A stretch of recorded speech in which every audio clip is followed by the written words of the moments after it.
Hello everybody, welcome back to the channel. If you're new, welcome.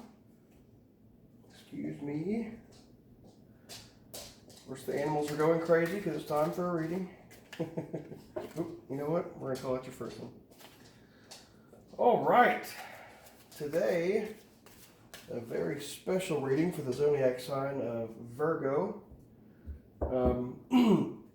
If you keep up with the channel at all, I don't really do anything in a particular order. Sometimes I feel like I might want to do that, but then I really more or less have become an intuition-based being. So although plans are good, sometimes it's counterproductive to me because my intuition will tell me something completely different. Special shout out, super duper special shout out to some very special Virgos. My brother-in-law Christopher, love you Chris. Myself, of course, being a Leo, the Leo Virgo cusp. Let me see. Who else do I know that's a Virgo? Whoa. Alrighty. How many other Virgos do I know?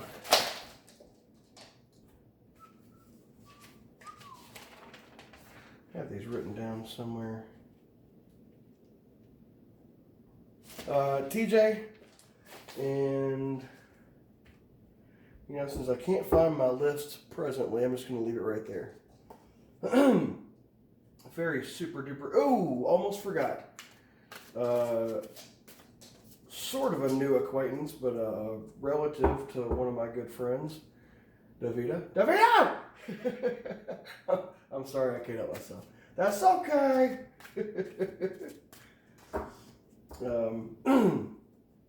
I love Virgos for the most part. I'm sure you've heard me drone on about how super analytical they are, which is absolutely true. But like other earth signs, they can be kind of stubborn. It's hard, and I'm speaking from personal experience here. It's hard, once a Virgo has made their mind up about something, it's hard to get them to change their mind.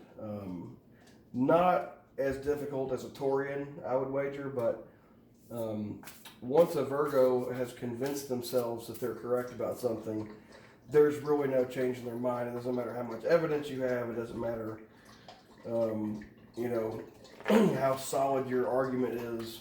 They're pretty much going to stay there where they are unless they convince themselves to change their mind, which, you know what?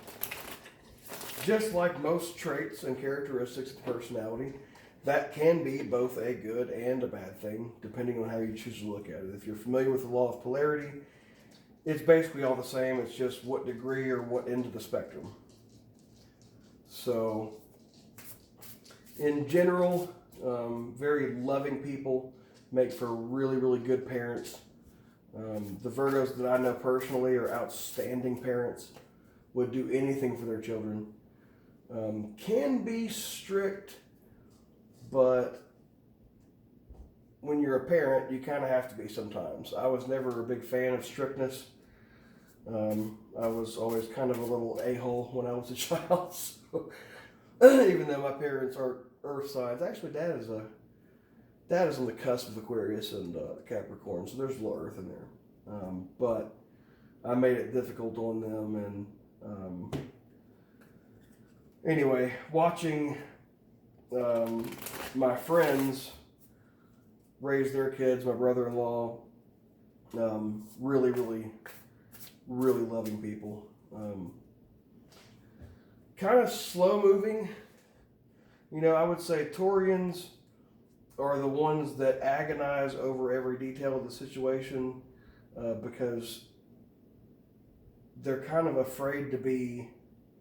They don't want to put so much time into making a decision and then reverse themselves. And Virgos are similar, but Virgos, I would say, while they analyze every detail and every possible outcome of a scenario, they don't really agonize over it the way that Taurians do, in my experience. So, all that being said, I still need to go back and finish my personality trait series. I've only got 4 or 5 videos up on there, but anyway, I just wanted to do this reading tonight. I've been feeling pretty good here recently. I got myself a new job, might be looking at a second one, depending on how things go. Have to see what's up with that, but things, for the first time in a long time for me, are looking up. And so, I'm going to continue to build your pyramid here, Virgos. If you're a cross watcher, if you're not familiar with that term, it's somebody that's basically watching to see what somebody else's reading is going to say for them. And a lot of people have romantic interests, and they'll kind of tune in to see what that person might be thinking. But if you're a cross watcher, hug your Virgos. They deserve it.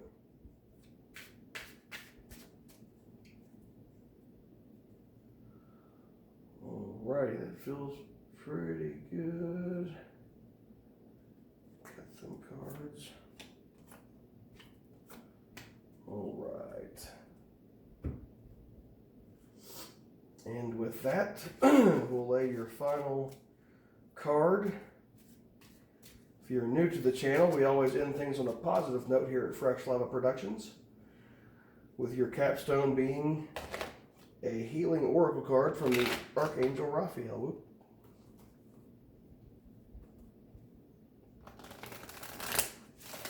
If you haven't already, please like, share, and subscribe.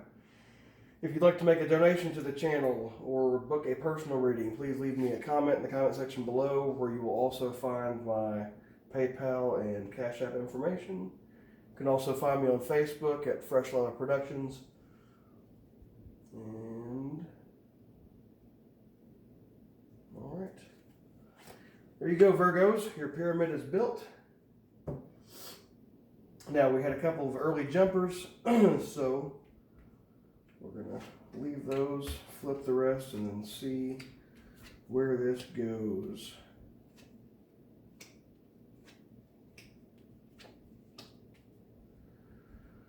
Well, we'll start with your foundation. There are cards in the tarot deck that I typically don't have the greatest feelings about in general, but it all depends on how they tie into the other cards. First of all, we've got your 10 of Earth. A very happy family life, financial security, finding magic in the little things in life.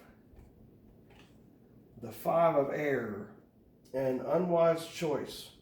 Learn what you can from the situation, review everyone's motives. The King of Fire, motivational, idealistic, ambitious, charismatic. Sounds like me. Focus, focus, focus. Communicate with vision and be a leader. Advice from someone creative. And finally, the 10 of Water, one of my favorite cards. A contented and rewarding family life. We got the happy family life again. Your emotional and material needs are met. Trustworthy relationships. Now, my readings, the way that I design them, these are what I call your foundation stones. We have your heart stones and we have your mind stones, and we've got your capstone that I always save for last. I'm going to go ahead and tell you what the rest of the cards are, and then we'll see if we can't do some linking together and see what's going on here. Okay, your heart stones, we have the 4 of Cups. We have the World card in reverse for your center heart stone. And we also have the 9 of Cups in reverse. Moving on to your mind stones, we have the Empress in reverse. We have the Star card in reverse. And we have the Devil card. So, I'm going to start with your mind stones and then kind of work my way down. Not usually the way I do it, but what the hell, it's what I'm feeling. Virgos, right away I'm getting the sense some of you in this a lot of times my personal things work their way into these readings, especially when it's a sign that I have attachment to. The Empress in reverse, the Star card in reverse, and the Devil upright. What I'm getting from this is that some of you definitely have lost someone very important to you. For a lot of you guy Virgos, this is actually a romantic relationship that's ended. It's been, not to be too cliche, but upside down. Your mind has been upside down about it as a result of your pain. And bear in mind, that's just the feeling that I got right off the bat. These readings apply to both males and females. We all have both male and female energy. If you're not new to this kind of stuff, you understand that already. But when I started watching tarot, I didn't know a lot of the times what the readers were talking about. And so I put this out there for kind of the newbies. The Star card in reverse. The Star card always makes me feel like there's an Aquarius looking out for you because, obviously my father. But it also makes me feel like you're getting guidance from above, from the stars. I know I definitely am. Now, I'm going to give you my take on this as it applies to me. I lost someone that was very special to me romantically. I've been offered plenty of guidance from above. But instead of accepting that guidance, you can see the Star card's upside down, like a moron, I got really self-indulgent. Now, the Devil card, it doesn't talk about evil. More often than not, it's talking about overindulgence, eating too much, drinking too much, smoking too much, watching too much TV, sleeping too much. God, I wish I had that problem. But that's me. For a lot of you out there, well, I think that's definitely going to apply to a lot of you Virgos. You've been offered guidance from above, but you're in a position to where you've been more or less ignoring that and kind of doing whatever you feel like doing. Now, Virgos in general are very responsible, very practical-minded people. So when I see this, it makes me feel instantly like you've definitely been through some crap if you're paying attention to yourself and not your intuition, and paying attention to yourself not really in a positive way, kind of letting yourself go. I know I've put on some weight. I've actually done pretty well in the cigarette department, down to about 2 or 3 a day now, trying to get rid of them altogether. Go me. So whatever this means for a lot of y'all, overindulgence is something that's going on. You are being offered guidance from above. You really need to stop ignoring it. Turn the Star card upright and really pay attention to what your intuition is telling you. For a lot of you all, this doesn't have to be a romantic partner that you lost. Could be a damaged friendship because of whatever reason. And with that, we'll move down to your heartstones. Now, I like seeing this. The Four of Cups. Number 4 in numerology is the number of a solid foundation. Cups talking about water, talking about emotions. So even though in your head you've been upside down about something in particular, someone in particular, in your heart things are really starting to balance out. Your emotions are really escalating to a point where you've got a foundation to where you're not quite so sad as you've been recently. That may apply to some of you and may not. The World card, really the World card, kind of like the Wheel of Fortune, kind of like a couple of other cards in the tarot deck, the World card really is talking about the completion of a cycle. And it's really kind of getting to the place where you want to be. Now, it being upside down would tell me the reverse of that, but being under the Star card in reverse, what this is really telling me is the only thing keeping you from completing the cycle that you've been in and the state of mind that you've been in and getting rid of those anxieties and negative thoughts is by accepting that guidance from above. Now you've got the Nine of Cups. Nine of Cups, again, number 9 is really about the completion of a cycle. And emotionally, under the Devil card. So yeah, this is really all kind of saying the same thing. If you listen to your intuition, you're going to get that fresh start that you want. If you take it easy on yourself, I'm not saying quit everything cold turkey that brings you any kind of pleasure, because sometimes we need a break. Sometimes we need a little something to take our minds off of the worries and the troubles of the rat race, so to speak, which is funny. There's a rat on the floor cup there. So, you know, that's something else that I know about Virgos. Myself, other ones that I know, perfectionists. So if you don't get something absolutely perfect in your eyes, you have a tendency to kind of beat yourself up about it. Leos are the same way. So, I mean, I definitely understand that from a couple of different perspectives. Take it easy on yourself. I'm not saying to cut the devil's head off, but what I am saying is maybe file down his horns, cut the horns off, file them down. Like, if you've ever seen Hellboy, I watched the newest one yesterday.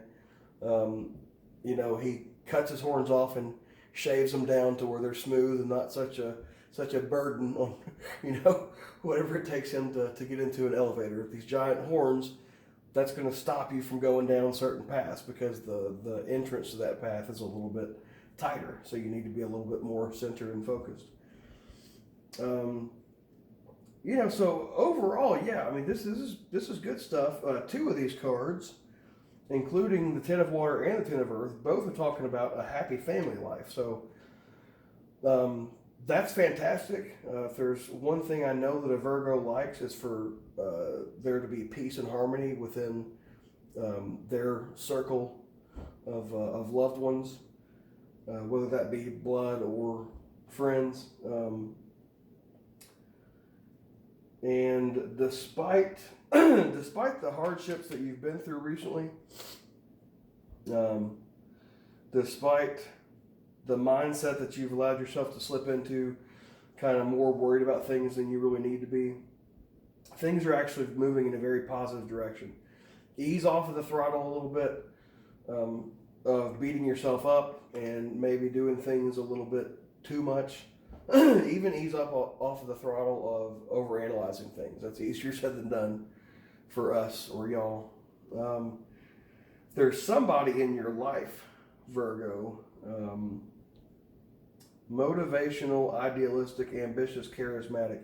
For a lot of you guys, this is talking about somebody, could be your father, could be a friend of yours that's older than you, could be a romantic partner for some of you, but this basically is talking about somebody in your life that is creative, is intelligent, and somebody that you look up to in one way or another, especially when it comes to creativity.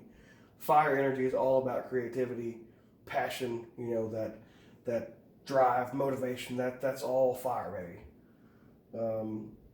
So if you get to a point where you feel like you're stuck, which, whoo-wee, Virgos, Taurians, and Capricorns, you can absolutely get yourself stuck like some sticks in the mud.